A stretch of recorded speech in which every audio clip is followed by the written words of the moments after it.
Kerala vision channel അവതരിപ്പിക്കുന്ന business star എന്ന ഈ പ്രോഗ്രാമിലേക്ക് ഏവർക്കും ഒരിക്കൽ കൂടി ഹാർദവമായ സ്വാഗതം. ഇന്ന് ഞങ്ങൾ വയനാട് ജില്ലയിലാണ്. വയനാട് ജില്ല വളരെ പ്രകൃതി രമണീയമായ ഒരു സ്ഥലമാണ്. ഒരുപാട് ചരിത്ര സ്മരണകൾക്ക്, ഓർമ്മകൾക്ക് പ്രത്യേകത നൽകുന്ന ഒരു ജില്ല. ഈ വയനാട് ജില്ലയിലെ സുൽത്താൻ ബത്തേരി എന്ന സ്ഥലത്താണ് ഞങ്ങൾ.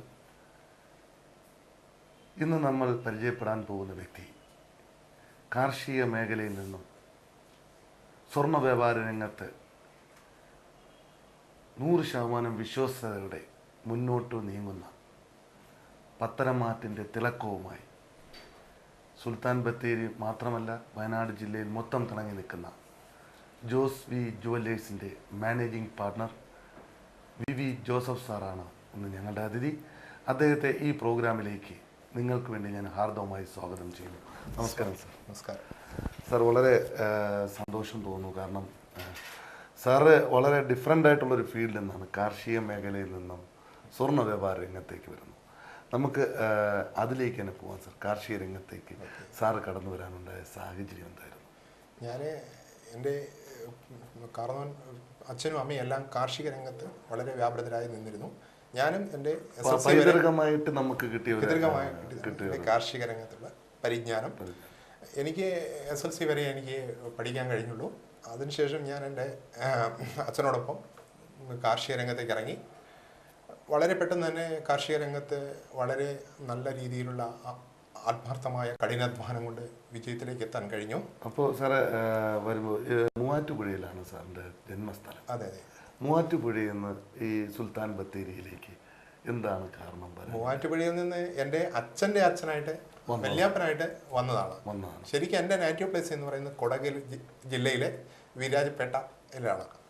അവിടെയാണ് നാട്ടിൽ നിന്ന് വന്നിട്ട് എൻ്റെ പിതാക്കന്മാർ അവിടെ സെറ്റിൽ ചെയ്ത് അന്നത്തെ കാർഷിക രംഗത്ത് അവിടെ നിന്നുണ്ടാകുന്നു. അവന് എൻ്റെ ഫസ്റ്റ് ലാംഗ്വേജ് കന്നഡയായിരുന്നു. കാർഷിക രംഗത്ത്, പ്രത്യേകിച്ച് ഇഞ്ചി വ്യവസായ രംഗത്ത് ശ്രദ്ധേയമായ ഒരു സാന്നിധ്യം വി ജോസഫ് എന്ന വ്യക്തിയുടെ ഇതായിരുന്നു കേരളത്തിൽ. വളരെ അതിന് ഒരുപാട് പുരസ്കാരങ്ങൾ സാറിന് കിട്ടിയിട്ടുണ്ട്. എങ്ങനെയാണ് സാർ അതിലേക്ക്? അതിനെനിക്ക് വന്നിട്ടുള്ള ചില അനുകൂല ഘടകങ്ങൾ എന്ന് പറയുന്നത്, എനിക്ക് കൊടക് ജില്ലയുമായി നല്ലൊരു ബന്ധം ആദ്യമേ ഉണ്ടായിരുന്നു. പിന്നെ കൊടക് ഭാഷ നന്നായ രീതിയിൽ സംസാരിക്കാൻ കഴിയുമായിരുന്നു.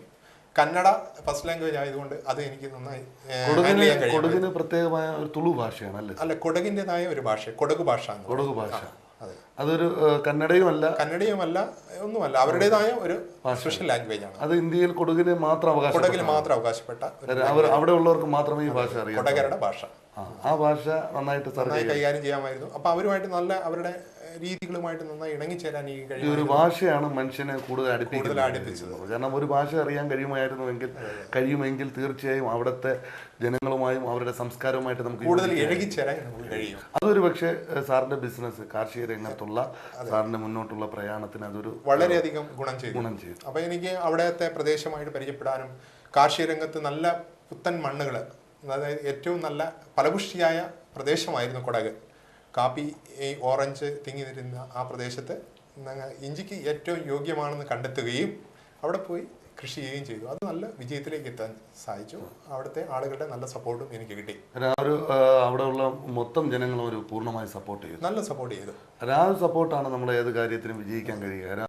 ഒരു സമൂഹത്തെ മൊത്തം അവർ നമ്മളെ സപ്പോർട്ട് ചെയ്യുക, നമ്മൾ അംഗീകരിക്കുക. അപ്പോൾ ഒരു ഏത് മേഖലയിൽ സാറ് കടന്നു ചെല്ലുമ്പോഴും വിജയിക്കാൻ കഴിയുന്നു. അത് ആത്മാർത്ഥമായ കഠിനാധ്വാനം കൊണ്ട് തന്നെയാണ്. അപ്പോൾ അങ്ങനെ ഒരു ഇത് സാറിന് കിട്ടിയത് എങ്ങനെയായിരുന്നു?